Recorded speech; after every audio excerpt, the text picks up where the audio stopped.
Now, I remember like it was yesterday. 5 years. I can't believe time has went by this fast. I'm not joking when I say that it literally feels unreal because like I said, I remember it like it was yesterday. On June 18, 2018, we got some really bad news. The kind of news that I never saw coming. I mean, one day I'm seeing a bunch of Instagram stories from him. He's talking about all the plans that he has for the future, all the charities that he's going to put together for the kids. He's talking about the music he's going to drop. He's talking about the spiritual evolution that he's going through. In a lot of ways, I think he saw the light. And I think his mission was for that light to shine all over the world and eventually have that light inspire millions of kids. And you know what? I really saw that light in him. To me, it represented a light we all see in ourselves. And that's one of the biggest ways I think he touched the world. A lot of times you don't really need to actively do anything to inspire people on a deep level. The simple act of showing up as yourself and letting your light shine is all you need. Because who you are on a core level will be interpreted differently in the eyes of every single individual who's getting to experience you. It's not about being perfect. It's not about being what the world wants you to be.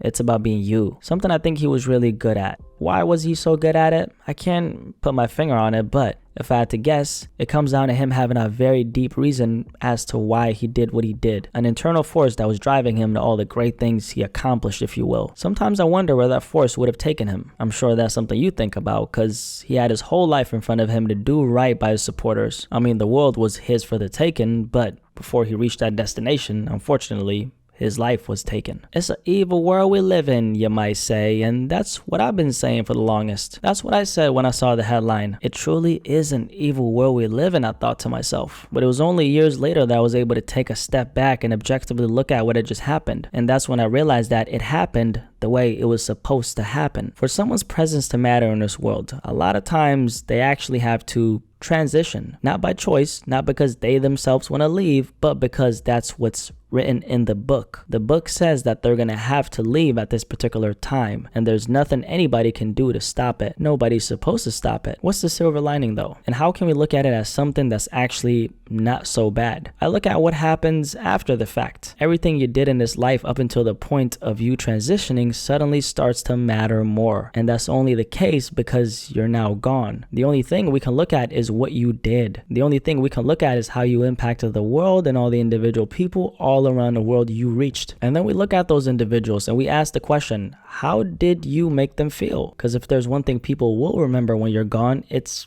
how you made them feel, because that's the only thing that can be felt since you're not here to evoke those emotions in them anymore. That's why it's so important to be conscious of what we're doing today, because at some point it'll matter. Maybe not to millions of people or even thousands, but it'll matter to anybody in this life you came across. It'll especially matter to your community, your family, your friends, and me, because you changed my life. The goal should never be to postpone the inevitable, which is death. The goal should be to make the most out of the time that we have. And that's something all of us seem to forget. The timer is started and the clock is ticking. What are you doing with that time? One day it'll run out, just like it ran out for 20-year-old Jose Onfroy. I hope that time doesn't come for you anytime soon, but being mindful of it is what counts. And for XXXTentacion, he made sure to make his time count. He inspired millions of kids. A lot of them have grown up. Some of them are in college right now listening to this, reminiscing on that very day that is June 18, 2018. I most definitely reminisce on his day a lot. Let's make sure we keep his name alive. XXXTentacion had an impact on me, that's for sure.